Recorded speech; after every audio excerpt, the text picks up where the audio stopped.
Etxean da Ibon Meñika, bermerik barik Eloi Belasko epaileak aske utzi du Gernika Lumoko bizilaguna. Astelenean atxilotu zuten Hernanin, herriraren kontrako operazioan guztira 18 lagun atzeman zituen Guardia Zibilak. Erakunde terroristako kide izatea eta berau finantzatzea leporatu diete atxilotuei eta kargu horiek mantentzea erabaki du epaileak. Komunikazio egoeran eman dituzte 18 herritarrek atxilotuta izan dituzten egunak eta Guardia Zibilaren aurrean deklaratzeari uko egin zioten. Gero, euren kontrako akusazioak ukatu zituzten epailearen aurrean.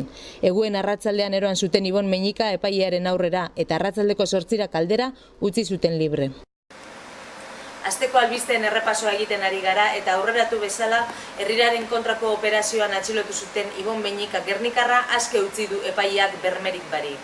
Haren kontrako akusazioak baina mantendu egin ditu Eloi Belasko epaileak. Beste alde batetik, enpresa eta berrikuntza zentroa egiteko 8 milioi euro bideratuko dituzte. 3 aldundiak eta jaurlaritzak sinatu dute akordioa. 8 milioi euro horietatik 5 jaurlaritzak ipiniko ditu eta beste 3 Bizkaiko Foru Aldundiak. Arabako, Bizkaiko eta Gipuzkoako Foru Aldundiek eta Eusko Jaurlaritzak sinatutako hitzarmenari esker, Gernika Lumon enpresa eta berrikuntza zentro bat eraikitzeko proiektuak aurrera egingo du. Jakinarazi dutenez, Eusko Jaurlaritzak eta Bizkaiko Foru Aldundiak 8 milioi euro bideratuko dituzte azpiegitura hori eraikitzera. Hain zuzen, 5 milioi euro jarriko ditu Jaurlaritzak eta 3 milioi euro Bizkaiko Foru Aldundiak.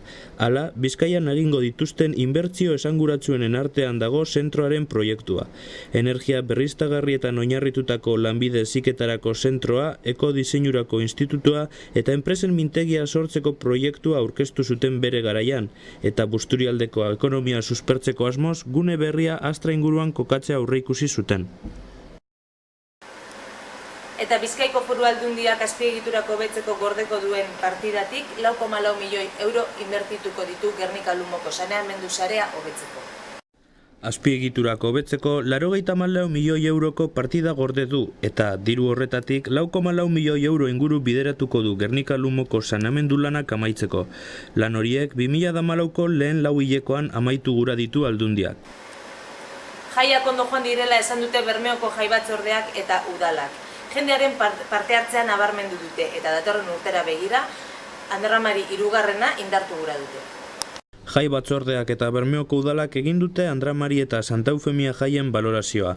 Festak ondo joan direla esan dute eta jendearen parte hartze handia eskertu dute. Datorren urtera begirako erronkak ere zehaztu dituzte. Hain zuzen, Andramari 3. buelta ematen saiatuko direla esan dute.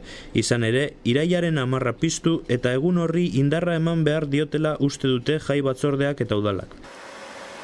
Urriko auzitegi garrantzitsuenetakoa da lehen astelehenak Gernikan, eta beste urtebetez ganadu azoka egingo dute. Guztira, 25 ganadutegi eta 122 abelburu izango dira lehiaketan. Domaikan hasi eta astelehen osoan ganadu feria hartuko du Gernika Lumok. 25 ganadutegik parte hartuko dute urriko lehenengo asteleheneko lehiaketan. Eta horiek guztira, 122 abelburu ekarriko dituzte Gernika Lumora. Santana parkinan egingo dute erakustaldia, eta sari banaketa ere bertan egingo dute astelehenean.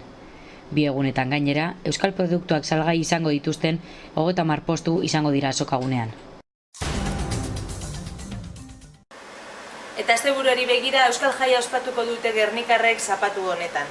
Goizetik gauera kantuan, dantzan, herri kiroletan, jolasean eta abarretan ariko dira Gernikarrek.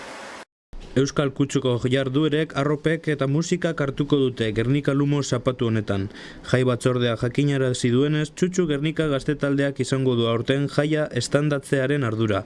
Umeen jolasak, kantak, dantzak, taloak, kalejirak, erromeria eta beste hainbat izango dira aurtengo euskal jaian. Eta horiekin batera, ibilaldi elkarteak antolatutako ekimenak ere izango dira barikoan eta zapatuan.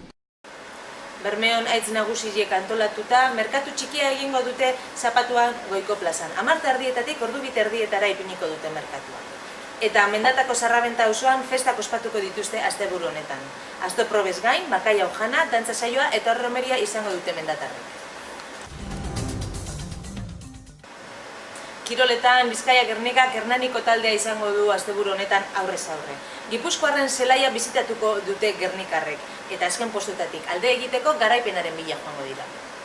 Azken postutatik aldentzeko partida garrantzitsua du Bizkaia Gernikak asteburu honetan eta ahalegin horretan zaletuen laguntza ere izango dute. Hernaniko zelaia bisitatuko dute basurdeek, eta puntuak gehitzea dute helburu. Izan ere, 6 punturekin sailkapenaren 9. postuan dira gernikarrak, eta 5 punturekin 10. dira hernaniarrak. Ligako 4. partidoa dute, eta lehenengo 8 artean sartzeko borrokatuko dira Peter Borlas ere mutilak.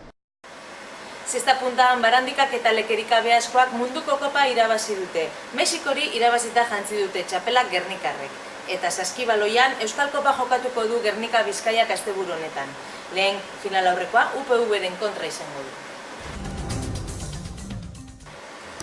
Eta amaitzeko aipatu Gernika Racing elkarteak boluntarioak behar dituela datorren asteko rallia antolatzeko. Hain zuzen, hilaren 11 eta 12 jokatuko dute ralliak Gernikan eta 200 lagun inguru behar dituzte. Gure partetik besterik ez, datorren astean izango gara berriro zuekin. Bien bitartean, ondo izan.